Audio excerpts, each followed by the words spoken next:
All right. Oh, hey, while you guys were out monkeying around, you missed a bunch of work at the shop. Check out what you missed. Last time, Bill Goldberg jackhammered the drivetrain into the 1970 Challenger RT SE. This time, it's crunch time to get the beautiful second-generation Plymouth GTX in seafoam turquoise, finished in time for the owner's arrival. But first, Mark says goodbye to the 1970 Superbird, equipped with a Hellcat, by taking it out for one last ride.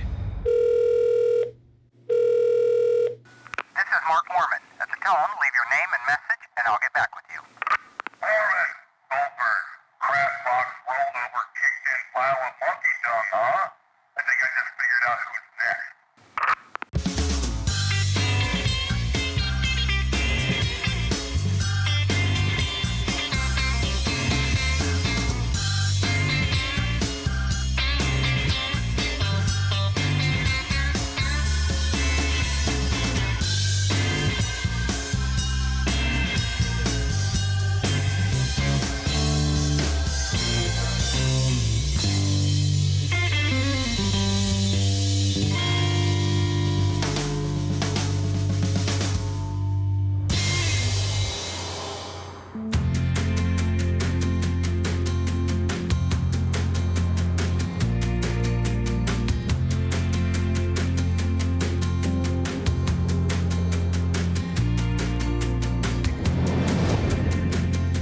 Okay, getting ready to take out the Superbird with the Hellcat engine for the first time.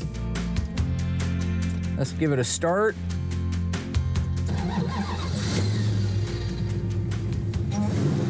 Sounds good.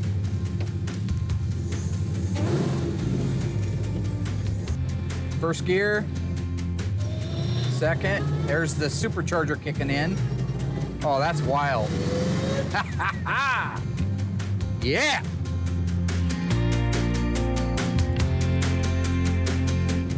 Transmission, Silver Sport, 6-speed Tremec, feels great. Brakes feel good. Engine's idling nice.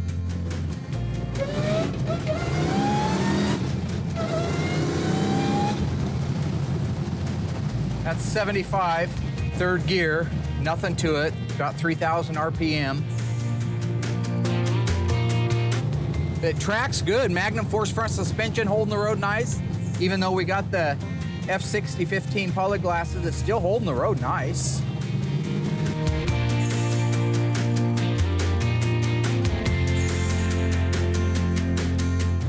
I have no doubt that this thing would bury the speedometer at 150 with no troubles at all. Woo! What a handful. Good Lord. Here we go. Third gear, 70. Jeez. Boy, if I knew more about it, I'd feel better going faster. But I mean, it goes up to 70 so fast, your head, you have to be on this car all the time. You hear that, Rob Ross? You have to be watching this all the time. This thing will get away from you, man. I'm not kidding even a little bit. It's got a 354 Dana in there we got from Mosier. It's a reproduction, a real close reproduction to the original 354 Dana. It's a hook and book, man, hook and book.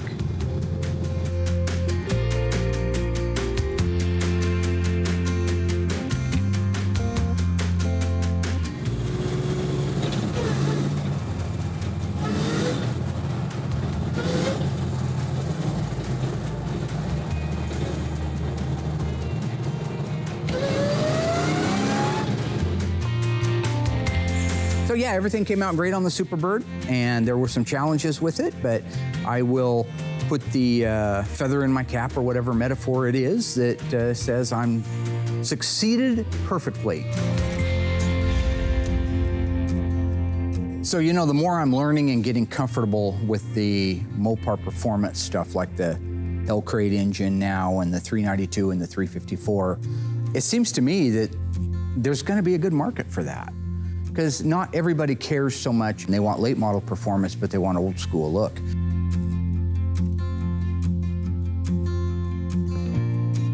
For me, maintaining the OEM appearance of a car is because that's kind of the heart of what I do. I wouldn't be the purist that I am if I said, well, let's throw, you know, great big wheels on it and some funky graphics and some weird spoiler or something. I mean, because my heart lies in the OEM, and I've dedicated my whole life to bringing cars back or maintaining cars in their OEM condition, original equipment manufacturing condition. I like at least a tip of the hat to be the outside of the car looks OE. It looks like a 70 Superbird. You wouldn't know unless you got close that it had a 707 horsepower Hell Crate engine in it.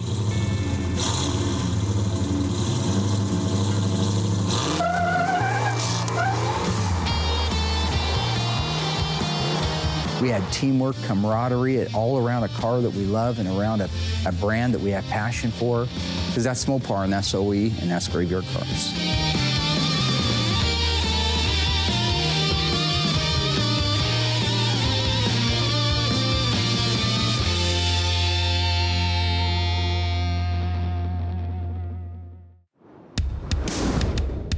Our friends over at Summers Classic Cars, we've been over there a few times documenting some cars for them. They're bringing one over for me to take a look at. Today I'm gonna actually spend some time with Allysa on it and teach her some of the things to look at in these situations. Before they do, I've got just a window of opportunity to go down and work with George on the 71 Cuda. This is our convertible 343 speed car, plum crazy with a white interior. Really neat car, but we have some hurdles ahead of us with those quarter panels being it's a convertible car. He's been working on it for quite a while. I think so far you've done floors, rear step wells, under seat pan, aprons. Did you do frame rails in the front? Yeah, even did the front frame rails. So, you know, it was just one of those cars that, being a convertible, it got wet inside. And when they get wet inside, that takes a lot of metal out. So it's still a good, solid, original car, a lot of good stuff on it. But yeah, it's had some panels, had a little bit of surgery done to it. Show them what's going on here with the convertible. What makes the convertible a little bit different than the hardtop? The hardtop, the quarters carry up in an angle about this way. The convertible is just a straight, flat line. There is a lot more available aftermarket. Like AMD does a beautiful job. They make almost everything that you can imagine, but they're not gonna go to the trouble of making a convertible quarter panel specific to a convertible when there just aren't that many of them out there. So what we have to do is we have to take and modify an OEM full panel, which for the most part is exactly the same as a convertible style quarter panel, except where the roof begins. Let's face it, we don't have a roof on a convertible.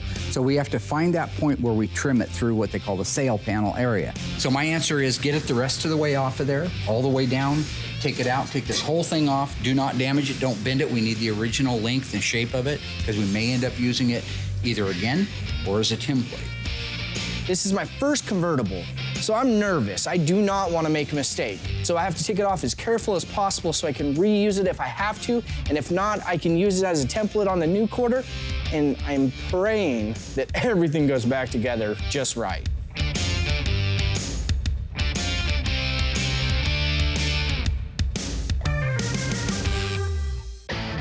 Today I'm actually going to work on Manning's GTX's dashboard. Once I get the dashboard all completed, I'll be ready to install the interior. That one dashboard is actually the key element, because once it goes in, then I can do my 8-pillar moldings, upper windshield reveal moldings, the side moldings, and then just kind of work my way right on down into the floor of the car, you know, with seats and carpet, seat belts, and all that fun stuff. So it's kind of nice having this done. We're kind of on a tight timeline. They're coming at the end of the week. I tried to schedule a windshield to get in here, so I got to get that dash in so I can get that windshield in and hopefully get this car all put together before they show up. So the first thing that I actually did is I tore the entire dash down, tore all the components out of it, sent the actual dash frame over to Will. Whenever I get it back, I get it in our amazing stand and I start going to work on it. Typically around here, a standard operating procedure would be to create up a dash, send it back to our friends at Instrument Specialties. They do, obviously you've seen it's beautiful work. And then when it comes back, we're just ready to put it in the car. It doesn't need anything. Right now, the poor guys back there already have probably a dozen dashes from us, and we're a little bit behind on getting this one done. So I just chose to have Dave do it. He's done them before, he knows what he's doing. A lot of the parts we just get from OER, so it's just an effort on our part that we wouldn't have had to make if we would have had more time to send it out. The original parts were so nice that they just really needed to be cleaned up and polished. Some of the parts needed to be repainted. A lot of the lettering and everything on the dash that, talk about the wipers and headlights and stuff like that were actually repainted, so they just look brand new. The really cool thing about the instrument cluster on this car is that the dad, who was the original owner of the car, the son owns it now, put a really cool label on there saying the GTX takes Texaco Haviland 1040 motor oil, which is really neat. So I don't know if it was in case the son was driving it or in case the mom was driving it or whatever. Whenever she pulled into a gas station, he wanted to make sure that they put the right motor oil in this car. So I actually wanted to retain that label since his dad put that on the car. So I polished up all the plastic on the instrument cluster so it looks brand new, cleaned up that label, and put it back in the dash. Along with all the other original parts, the dash looks fantastic. It's all put together, put into the car. It looks beautiful. Stay tuned. Dave talks about the history and origin of the Hemi engine. Mark and Allysa document and assess the value of a Plymouth Roadrunner. And we get wise about how to identify and determine which carburetor studs are right for your restoration.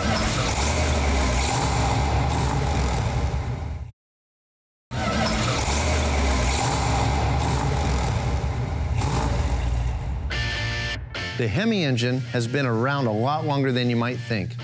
Hemi is Chrysler's name for their hemispherical combustion engine, which uses a dome shape at the top of the piston for the combustion chamber, rather than some of the other common types, such as the wedge shape or the bathtub shape combustion style chamber. Invented as early as 1901, the hemispherical combustion engine has been in use in one form or another for over 100 years.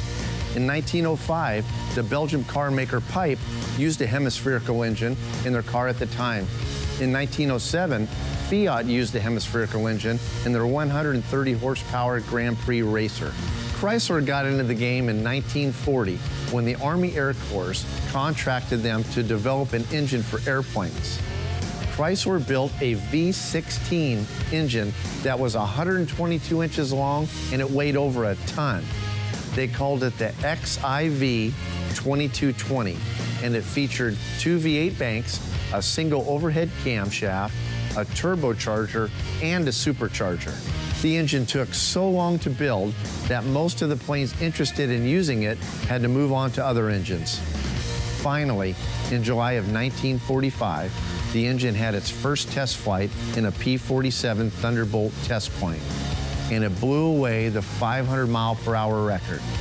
Twice. The engine outperformed everyone's expectations, but before it could be used, the war was over.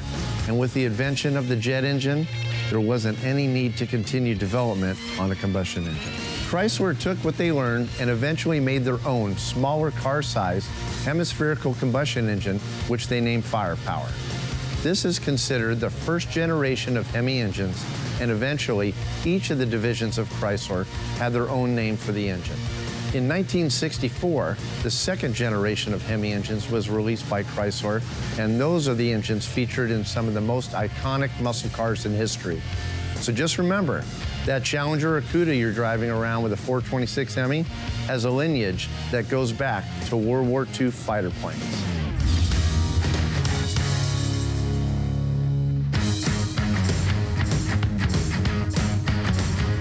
So right now, I'm getting ready to get the first coat of color going on a Mente's car. The Mente's car is going B7. It's the first time we've done a B7 car here. So I'm kind of excited to do it because it's a little bit darker than the B5, but both colors are really gorgeous.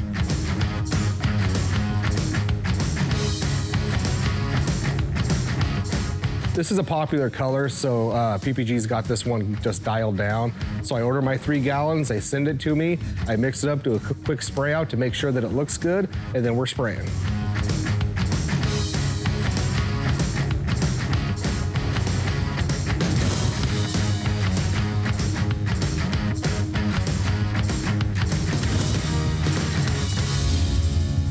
Alyssa and I right now are getting ready to take a look at this little Roadrunner. Now, a friend of mine has a classic car dealership here in town. Every once in a while, they'll call us up and say, hey, we got a Mopar. We'd love to have your blessing on. So this is one of those cars. They've got it sold to a gentleman on the East Coast, But he said, heck, since it's already in town, I would really feel good if Mark could give it a look over, make sure it is what it is, and kind of just give it like my rating scale. And so we're gonna pull it in, raise it up in the air, I'm gonna double check the numbers on the car, make sure that it's all numbers matching. So as you walk around these cars like this, walk the light back and forth. Okay, do you see anything on that half of the hood? Well, I already see there's dull spots, and there's a dent. Do you see how they wave? You see the waves in the panel? Yeah, I Okay. mean, do you want me to put it right here? Right here, right Beautiful. And there's a great big one right here. So what do you see when you're standing there and I'm walking along here? Would you say this side of the car is equally as imperfect as the other side of the car? here? I think this side looks better than the other I side. thought it looked a little better too. I don't see as much wave. But you do see the problems through here, right? Now what that is not a dent.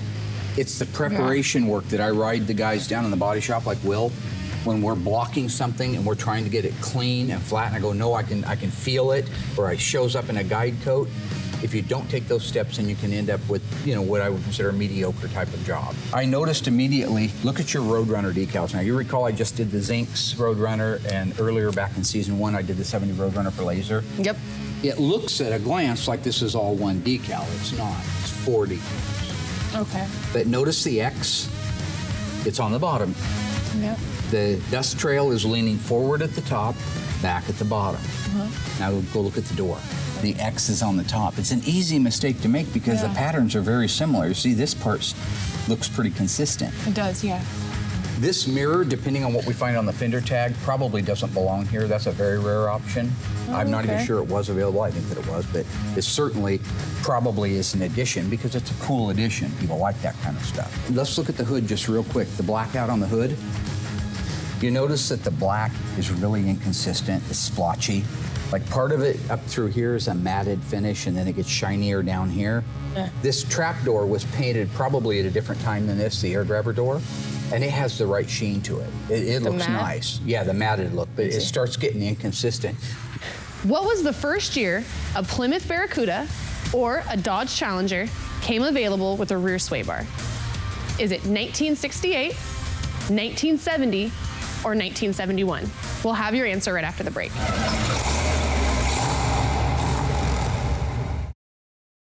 Okay, so what'd you guys think?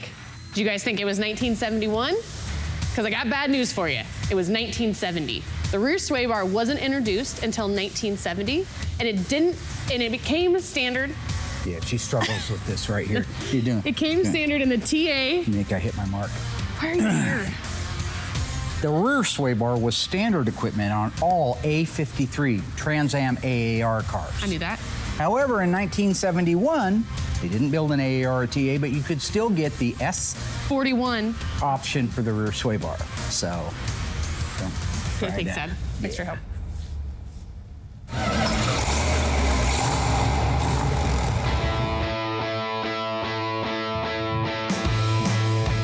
Now that I got the dashboard all rebuilt and installed in the GTX, I'm gonna go ahead and tackle those seats. I got them all rebuilt. Of course, Larry recovered them for us, did a fantastic job, so they're about ready to go.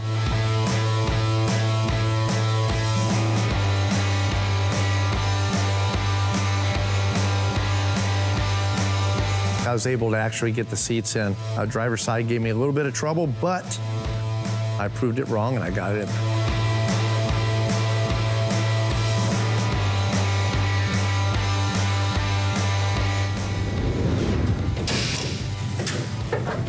Oh boy, and that thing lifts up. Watch the dip in that hood as I go up. Oh, God. The whole thing's swelling. And here's the play in the hinges. It's not terrible, but it's not perfect either. It does have the original fender tag. This is not a real loaded car, what you call a loaded car with lots of options. Stupid. There's very, very few options on there at all. Okay. Most of the stuff is standard equipment for the most part. But if you start on the left-hand lower corner, that's your E63. It's a 383. We know that. D21 means it's the 4-speed. RM23 means it's a Roadrunner 2-door hardtop. You could have got a 2-door post or a 2-door convertible in 1970. This is a 23, which means a 2-door hardtop. The N, the 0, and the E means it's a 383 HP engine. 0 means it was made in 1970, and E means it was a Los Angeles built car. You go up to the next line, EF8. That's our dark green. That's our, I believe it's called Ivy Green. Next to that, the H2F8. That is your bench seat, is what the H2 stands for, Okay. and the F8 is the color. So it is a bench seat. A lot of people convert those out, put buckets in them later, but this is cool to see because that's original. It should have stayed in there, and I like that. The other EF8 right here is the upper door frame paint. Now, the A15, that's the alphanumeric code for the scheduled production date, when it was scheduled to be built. Okay. That's always a 3-digit number. It can never be a 4-digit number. 9 being the last single digit to represent a month. The next month was the 10th month. That would have Okay. put too many digits there. So they represented the 10th month with an A, Okay. the 11th month with a B, and the 12th month with a C. Okay. So what would you say the scheduled production date of this car is? A. So that's going to be the 10th month, Which is? October, and then 15th? Yep. So the car was scheduled to be built on October 15th. That means everything that has date codes has to precede that date. Okay. This is the shipping order number right here. Go up again, EF8 green. That just means that it does not have a vinyl top. If it did, it would have the code for vinyl top right there. So this is right. It's true that it is not a vinyl top. This is a G33 mirror right here. You notice the shape of it's not a racing mirror. It's a pedestal style mirror that goes right there. The one that you see on the passenger side was an available option if you had G31, but this car isn't a G31. You don't see it on there anywhere. The J25, that's your 3-speed wiper mode. Okay, so it could have had 2-speed wipers or the 3-speed variable wipers like this. Working with Allysa on the fender tag, this is great for me. I mean, she's actually at the point where she's showing a lot of enthusiasm about learning this business and going over a fender tag and showing her what it means. It's a good moment for me. I'm very excited to be able to have that time with her. N41 is dual exhaust. That's cool. But there's no N42, which would be dual exhaust with bright tips. Oh, okay. If all you have is N41, then originally the 2 pipes would have come out underneath the bumper and turned down. Most people don't like that. If you look at the back of this car, you're going to see the exhaust tips that it was never started life with that somebody added because it's a cool ad. But that also explains this next one, N95. This was a California car, not just built there, but it was destined to go there. So when we come over here, the quickest way to tell an N95 car is by this breather cap. This is one of the nipples. You notice there's a vacuum cap on it.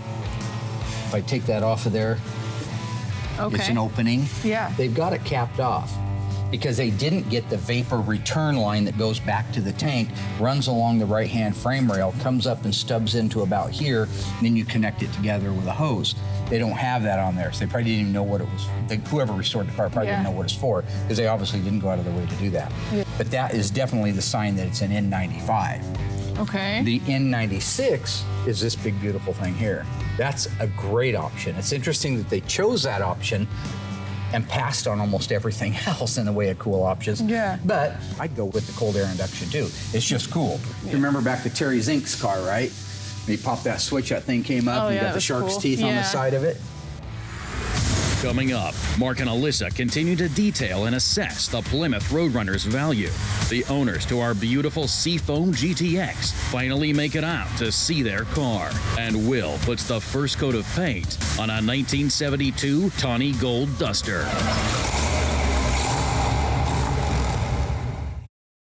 This latch should be a yellow chromate, not painted with green paint. The weather strips, they look good. The edges, all this stuff, that looks pretty good. Door trim panels, these are probably legendary, and they're very nice. They look great. Yeah, they do. Yeah.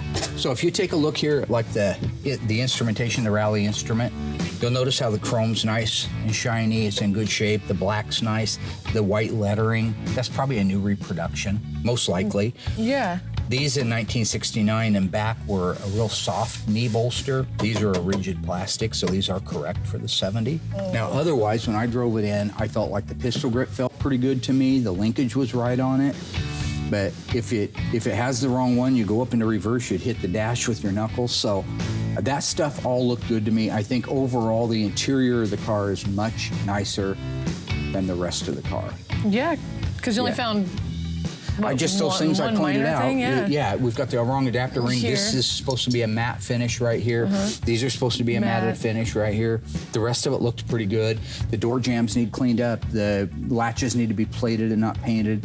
Some things Yeah. like that. But overall, like he wouldn't have to do any of it. He could just go drive that and not be too ashamed. Yeah, I mean, The rest of the things I'd want to do something with. This dash fin looks terrible up here. They've got the same problem. They got this. This is originally a lacquer finish with a suede, and it was a very matted finish, again, because of the shine and the gloss. That tag should have been taken off of there. New rivets put in. Should have been detailed, painted with the Chrysler logo. Again, just lots of little things. It's when you come here and you get your car and you take it home, it looks brand new. And so this just isn't that. But they also aren't charging the same money. So you got to keep that in mind, too.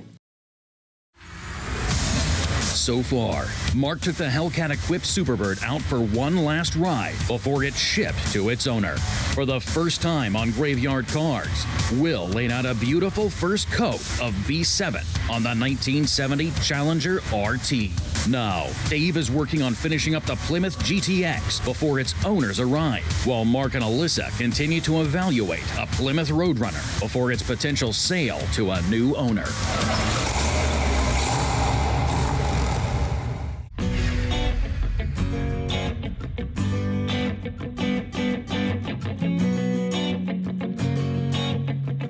Now, you've seen a lot of suspensions built out here, yes. right?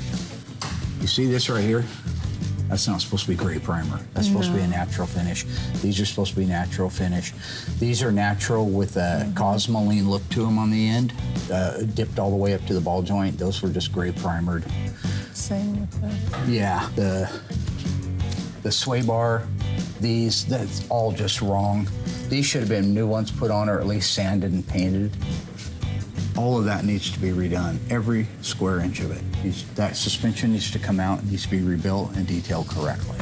That is not a rotisserie restoration. If it was 25 years ago, so it doesn't matter anymore anyway. Okay, let's go towards the middle of the car.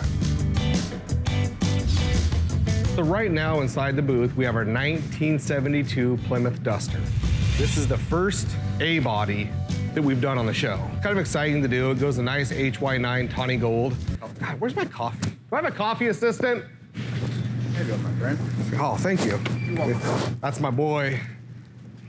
He's good for stuff like that, coffee. So anyways, Mark wanted the pre-paint done in a single stage. That's got bad news written all over it. I've never done a single stage metallic. So it may come a little blotchy, a little streaky, I don't know, I haven't done it before, but I'm gonna do the best that I can to get it laid down and see how the car looks when I get it wrapped up. Thanks, George, that's good. Single stage is pretty easy. When it's metallic, becomes a problem. Because when you're doing it in base clear, you can do cross patterns and whatnot to lay out the metallic evenly. You can't do it with this. When you spray it, it's like clear in the car. I mean, it's all in one shot. Basically, I'm just gonna kind of pray it looks halfway decent, because Mark's gonna give me even though it's a pre-paint if it doesn't look perfect. Okay, so on the 4-speed, these are the correct levers. That's why it shifts well. That's why everything hit like it's supposed to. If you get the wrong levers or the wrong geometry, things don't shift like they're supposed to. This stuff's all correct. It needs detailed. Okay. They've done some kind of a Zolatone or something to the bottom, but this isn't undercoating. See how thin it is? Oh, yeah. It's some kind of a texture spray. So the car should have been really undercoated with a petroleum-based undercoating.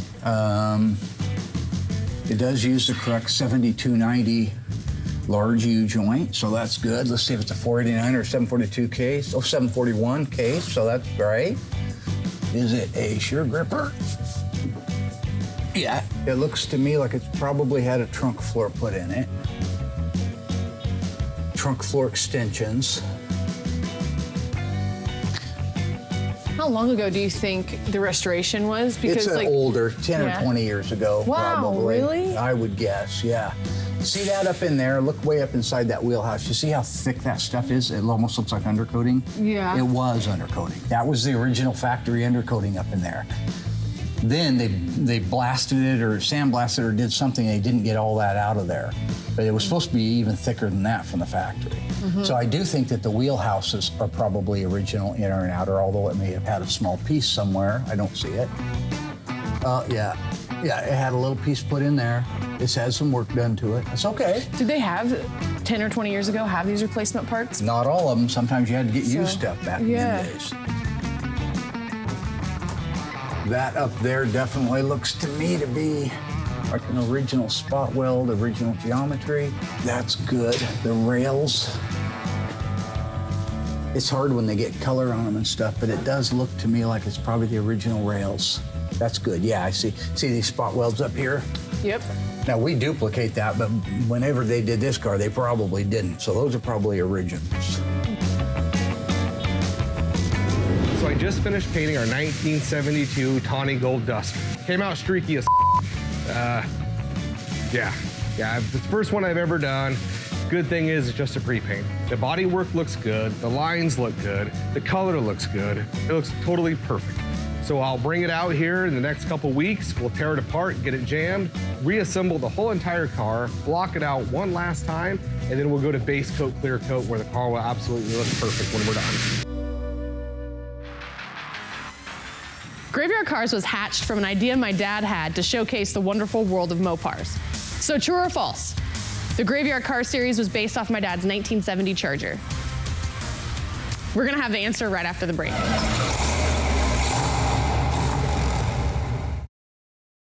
Okay guys, we're back. So what'd you think? Was it my dad's 1970 Charger that started the show?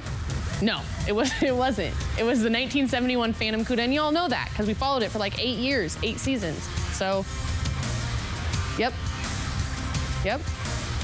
Okay.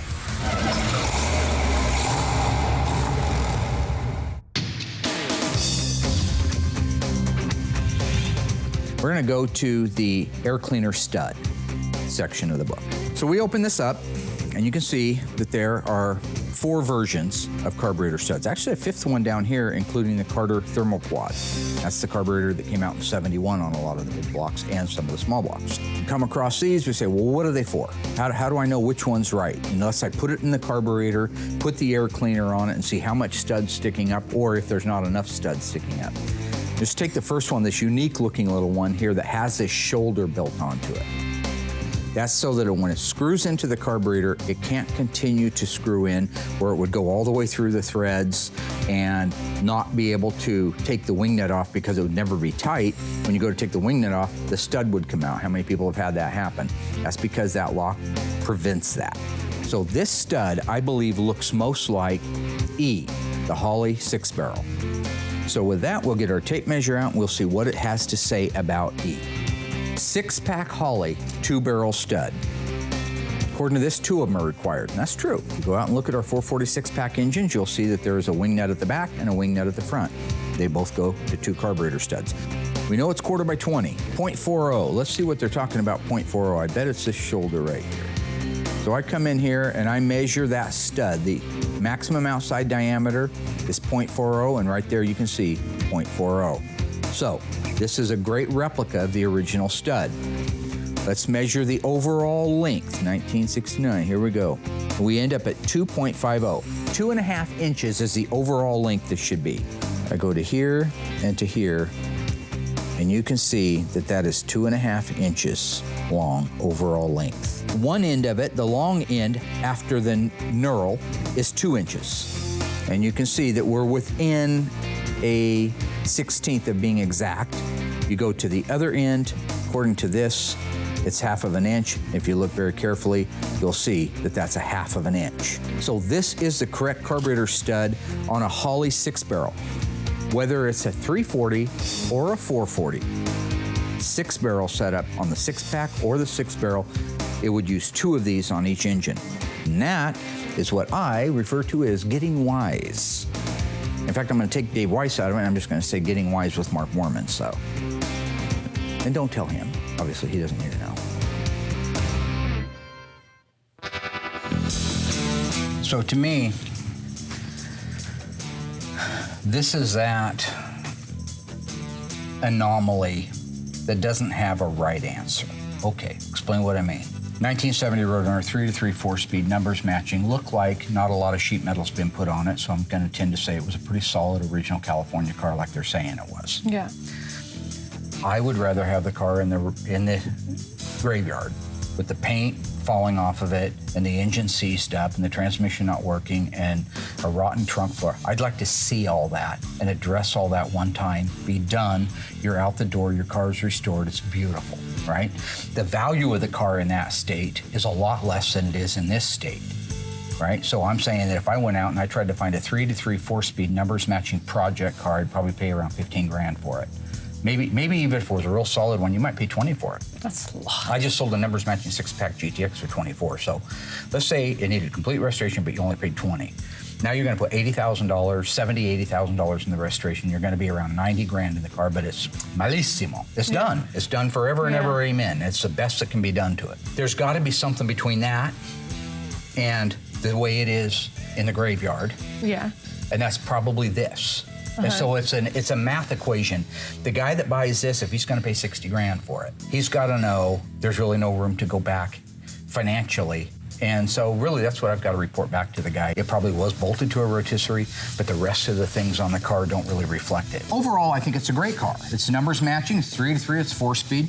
When it comes down to trying to find an EF8 green with a green interior and a bench seat, and a pistol grip, non-console, non-bucket, just exactly like this guy supposedly had. Yeah. He's gonna have a hard time finding one just like it. So he's gonna have to take some of the good with the bad.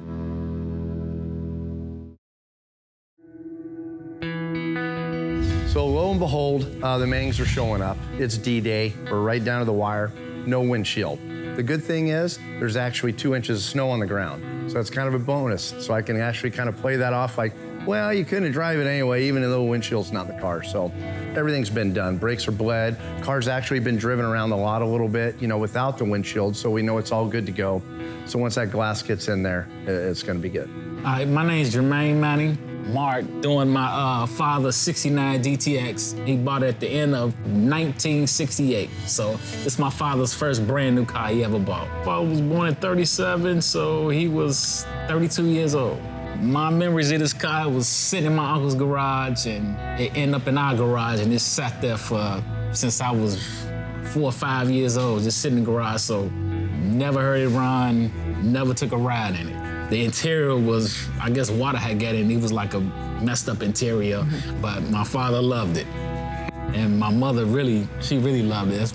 She mostly drove the car. And it was just something he wouldn't get rid of. Many people asked him to sell it and he wouldn't sell it. He was talking about racing it and, I don't know if I should say this, running from the police in it and stuff like that, that he did. And, he was racing and stuff like that. My mother said he used to come to her all the time, like drive up on her and want to race it.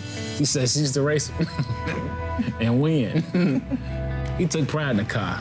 And even though it looked the way it looked, he never sold it. As many people came, he'd pull a garage up and people would just walk up and, hey, you want to sell it? And I'm like, nah. And I'm sitting there thinking, like, why don't you sell this car? We just sitting here. My mother passed away first. She passed away September 4th of 2017, and my father passed away about 3 months later in December. I was getting it restored for them. And they happened to pass where they could see it, so I wanted to get it done for them. It didn't hit me until, my father, he said, hey, I'll give you this car. You just got to promise not to sell it. So my whole goal was to get it done right, because it meant something to him, and I want it done, to his liking, so he'll like it, he'll be proud of it. You know what I'm saying? I want it back from when it was new, when he bought it new. I was like, I want the best to do it, and Mark is the best. When I see the brightness of it, the color, never thought it'd look like this. It was a big dent on his side, but it's amazing. It looks amazing. A brand new car. It's a lot of progress, I feel like it's taken a while, but seeing it was just like, you just forget, it's like this euphoric feeling like, wow, like this is what you all been doing all this time. And then on the inside of it, it's just like, wow, look at this. The first thing we're gonna do is take me to work. I'm gonna show it off at work. Probably. He said I couldn't drive the car, like it wasn't. I'm like, I can drive it to work. No, you're not gonna drive it. No, you're not driving to work. I don't have chalk, just send the lines. Oh, I park it right here. Somebody done moved it. Don't move it. You know, I want to enjoy the car. I don't want to sit there and watch it. I want to drive it, enjoy it. Around my friends, they test their cars, and I'm pretty sure they're gonna make me test this one. But I'm gonna put it. You know, I got to see what my mother and they was talking about back then. You know how fast it was, and I'm gonna test it. Scare her a little bit. Make her take her seatbelt off and then ride. I think with his dad, he was proud. You know, he saw something that he wanted, and he liked to be able to go out and get it. This is something I want to provide for my family, and, you know, and he always bragged about that. You know, whatever he did, if he did something for his family, you know, he did something for his wife. This is what I bought this for her. She wanted this house, I bought this for her. She wanted this, I bought it for her, you know. And man, Jermaine wanted a car, I took him out to buy his first car, I took him out. And so, like, you know, with this car in particular, you know, it was like his first brand new car. And so, you know, of all the other cars he had, this was like his first new car. And, you know, he had an attachment to it. I think he'll love it. I know he would love it. He'll be amazed. Appreciate Mark doing what he did. Mark Warman, thank you. He just made a man happy. You know what I'm saying? He just brought something back to life that I didn't realize until I lost my parents. Mm-hmm. Yeah. A long time.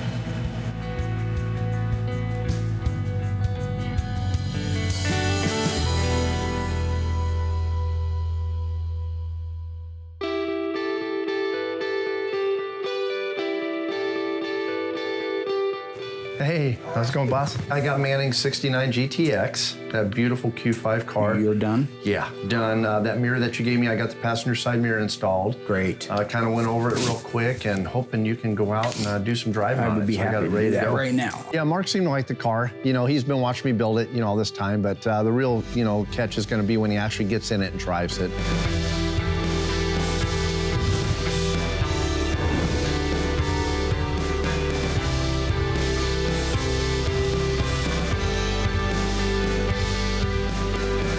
Fantastic running, driving car. Absolutely loved every minute of it. I mean, that car pulls.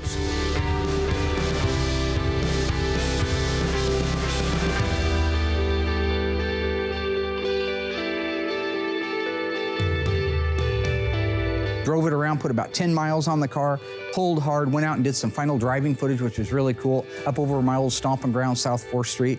One of my favorite hills because you can really get going. SPD isn't watching that, but yeah, you can get up to 100 miles an hour pretty easy going over there.